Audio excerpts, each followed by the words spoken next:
It must be. Yes, it's the voice of my beloved calling, drawing me once again to come, inviting my soul on another venture. Heart leaps as he speaks. That voice is the sound of thunder. Rushing waters entreats me to follow the Lamb wherever he goes. I arise to open, but he had turned away and was gone. His fragrance hung in the mist, clung to the shadows of what almost was. The stillness of night punctuated by the sound of distant waves hitting the shore. The moonlight silently screaming of vast unknowns. Moonlight speaking of solitary yet intertwined journeys witnessed for thousands of years.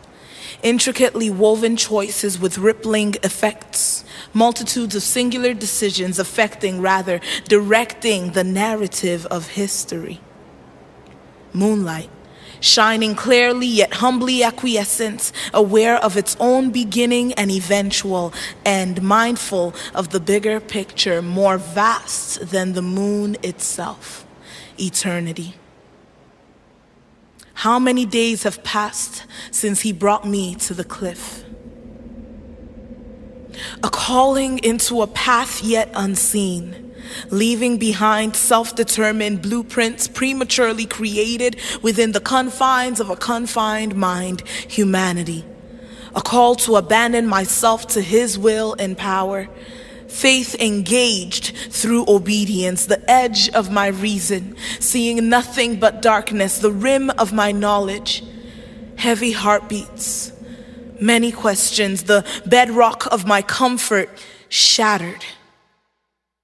And that life-giving voice posed a soul-exposing question. Will you jump?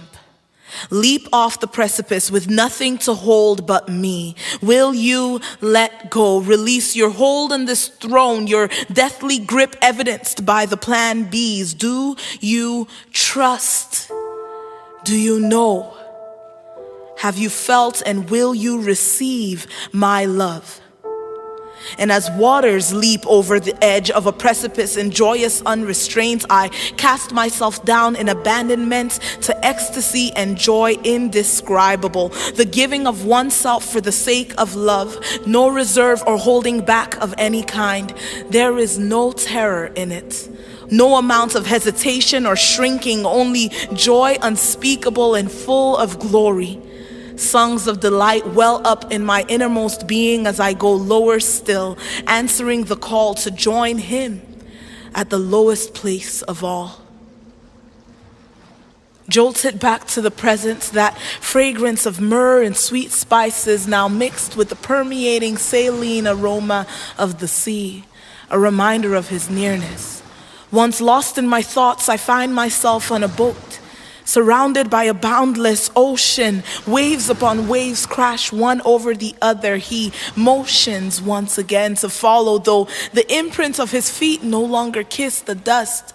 Rather creating ripples in the ocean, he defies preconceived notions of what is possible and what is not. Overcome, but for a moment I lift my eyes and I am caught in his, burning with desire for all my love.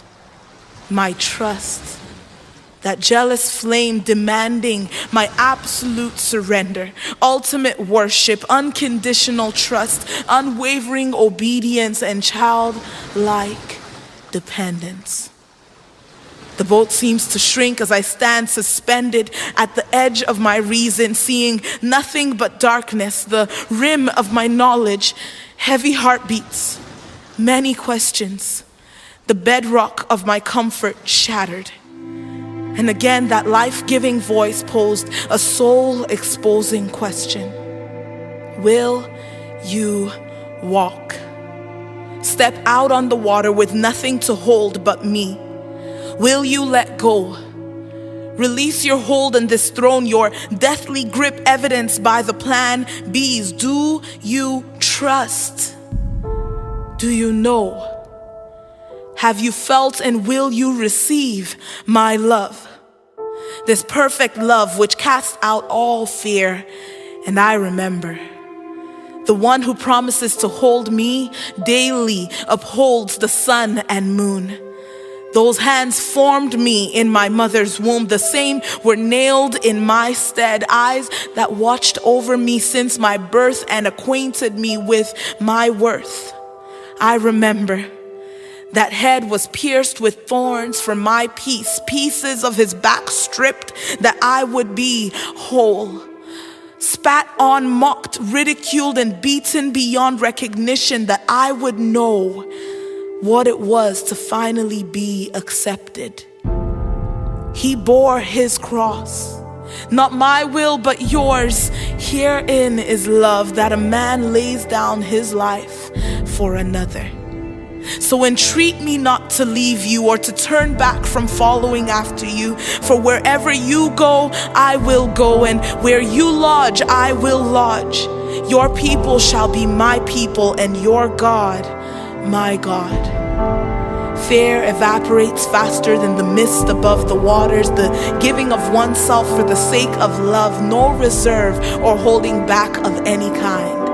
There is no terror in it, no amount of hesitation or shrinking, only joy unspeakable and full of glory, the delight in abandoning oneself to the one whose will secures.